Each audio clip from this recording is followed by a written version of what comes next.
What is it that the best people in the world do that the average person does not?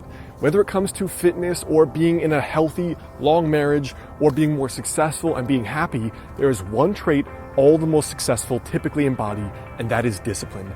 Now in today's video, I want to share with you 5 ways to be way more disciplined about being the kind of person you want to be and reaching your goals.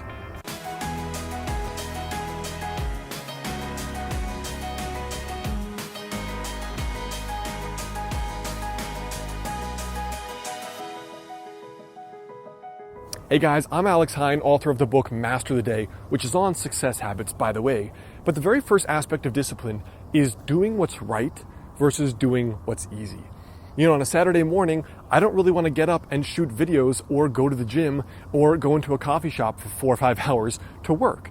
But the essence of becoming the kind of person you want to be through discipline is doing the things that are right, that are in alignment with your goals, that are in alignment with becoming the kind of person you want to be, rather than doing what's easy in the moment. And you could even do a little checklist of this on the left. What is doing what's easy when it comes to fitness? It's eating whatever food's available, rather than fighting that off for another half hour and eating food you've made. Maybe it means eating fast food versus eating more quality food that has lower calories. Maybe it means not going to the gym instead of going to the gym. Maybe it means staying up late watching movies instead of going to bed early so you're not cranky the next day and you have enough energy to go to the gym. Well, what does it mean when it comes to being in a better relationship or writing a book? Maybe it means that if you're dating your girlfriend, you don't raise your voice next time she throws something on the floor and leaves a mess in the living room. Maybe it means you do the dishes even though she said she was going to do them, you do them anyway. And you do it without being snarky, without making a comment, without churning up stuff in a relationship. It's not easy to do that. It's easy for me to just complain and be like, you said you'd do this, where were you? Like, you didn't do what you said you would. This is not in balance. This isn't 50-50. So doing what's right versus doing what's easy in the moment. I found that this has become a very powerful mantra in my own life. You know, especially when it comes to the weekend, and all of us want to take it easy. But sometimes if you want to work on your goals and your dreams, you need to do what's right, which may mean working every evening or working every weekend. I did it for many, many, many years. And sometimes when you tell yourself in the moment, what is doing what's right, what is doing what's easy, you'll make the right move. Now, the second discipline habit is putting off short-term pleasure for long-term gain. So a very famous book is based on this experiment that was done called the marshmallow experiment. Now, in the 1960s and early 1970s, led by psychologist Walter Mischel, who was then a Stanford professor, in the studies, a child was offered a choice between one small reward provided immediately or 2 small rewards, like a larger reward later, if they could wait for a short period of time, which was 15 minutes, during which the tester left the room and then returned. Now, the reward was sometimes a marshmallow, but it was often a cookie or a pretzel.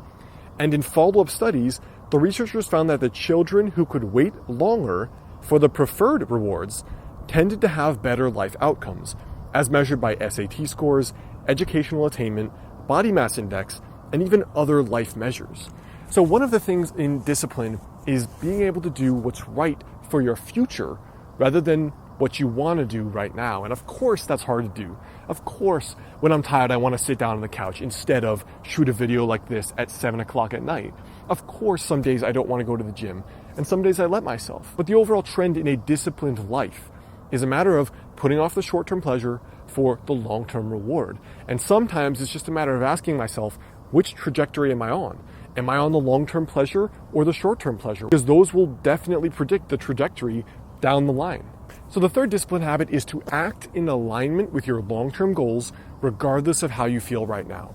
You know, when I started to build my business 3 or 4 years ago, I had to do it after a 10-hour-a-day job, and I would work on my business 3 hours a day, 7 days a week. I did that for over 3 years until I made enough money to quit my job. Now, there was nothing fun about that. It wasn't like I was so magically jacked up on my passion that it was a piece of cake to do this. I really didn't want to do that. And I was stressed out. I was grumpy every day for that whole multi-year period. And I didn't want to get up Saturday morning after just doing a 60, 70, 80-hour work week. Like, that was the last thing I wanted to do in the world. But I had to remind myself that, you know, before I had my business, I had no reason to wake up on Saturday morning early or even to leave the house before 1 in the afternoon. But suddenly, once I had that business and I had this taste of, I want to be free enough so that, you know what, a couple times a year I can go off to Colombia with my girlfriend, and we can just sit down, drink some espresso, look out the window at all the painted walls and the walkways, and I can have more of those moments. That specific memory, that I called the Cartagena vision, this Cartagena, Colombia, this trip we had, became that taste of freedom that, you know what? I want to be self-employed and making enough money to live so that we can do that more often. And it wasn't until I had that powerful reason, like a really powerful reason to reach my goal, that I had a reason to wake up Saturday and Sunday every day. I haven't taken that many days off in the 4 years because I don't want to. It's not because I can't, it's because I don't want to, because I want to keep building that vision. And so for me, the essence of putting off the short-term pleasure is having such a compelling future vision that you look forward to so much that you want to work every day towards that vision and towards that goal. So the fourth habit here is to be meticulous about taking 100% responsibility for your life. I complained so much to no end that I got paid so little despite going to Clemson University, having a bio and environmental science degree, that I was more qualified, I was smarter, I was more personable, and never got a good job out of college when I graduated in 2009. I complained and moaned because I didn't take responsibility for my life. Because it was easier for me to complain about the economy or God or something and bad luck than doing what was right and upgrading my own skill set, my mindset, and my hustle to build the kind of life that I wanted. It was easier to just complain than to do what was right. And what I find is that if I view myself as 100% responsible for creating the vision of my future, and everything bad that happens is my fault, while everything good that happens is my fault, then I will actually do the right thing. So if I'm arguing with my girlfriend and there's some tension cropping up, I just assume it was me. I assume it was my fault, because then as a result, I can find ways to improve myself, even if it wasn't my fault.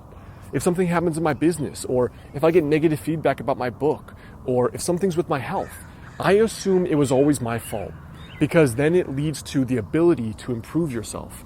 If I blame God, if I blame my genetics, if I blame my parents, well, that's easy, isn't it, right? Isn't that convenient? You don't have to do anything.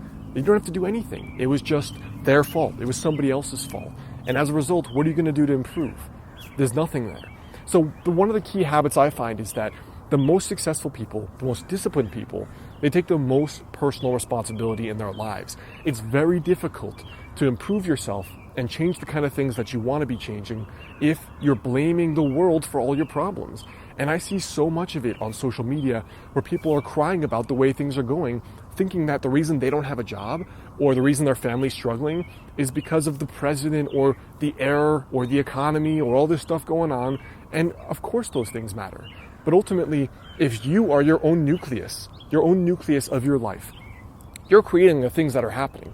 And you can blame all day long, you can cry, you can moan, but at the end of the day, you're just going to lose, because that's not the way the world works. The world works by take responsibility for what's not working and then improve it. Figure out how you as a person can upgrade your life. And then the fifth habit of the most disciplined people is religious time management. Now, Cal Newport, in one of his books on what straight A students know, talks about how many of the straight A students he interviewed, interestingly, said that they had plenty of time. And he was confused because he always assumed that the straight A students were having crazy work ethics and crazy long work weeks. But what he found is that they were religious about specifically blocking their study time, about their study techniques, and about not wasting time. And what I find is that disciplined people are really meticulous and religious about the way they structure their time. So that's why I encourage in so many videos here to actually schedule your habits.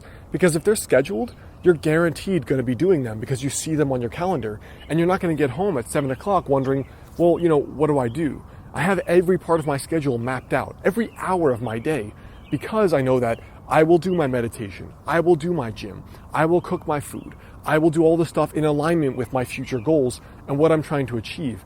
And without that kind of religious discipline about your time, controlling your time, it's very difficult when you get home with a massive block of time and you're not quite sure what you should be doing. Even if you're the most disciplined person, if there's no focus, how are you going to reach that endpoint you're trying to get to?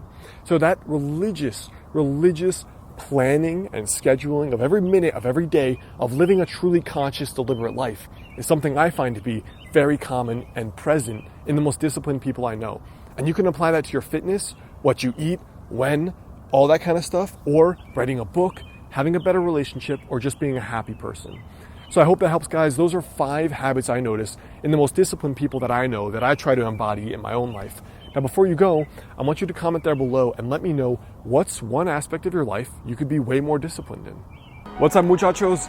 All right, guys, I hope you liked that video. Now, there are a couple ways to stay in touch with me. The very first thing is to click the monk dude right over yonder to subscribe to get the next video right when it's out. I also want you to come over to my site, modernhealthmonk.com, because I have a free guide for you there, which is 5 daily habits to help you lose your next 20 to 30 pounds. You'll also get a free email course. And then, of course, come on over here and you're gonna get my next video right when it's out. There's also a whole playlist of videos on cultivating habits and losing your next 20 pounds in a more holistic and a conscious way. All right, so I hope that helps. Click the monk, download the free guide for you, and then come watch my latest video, and I'll catch you in the next video.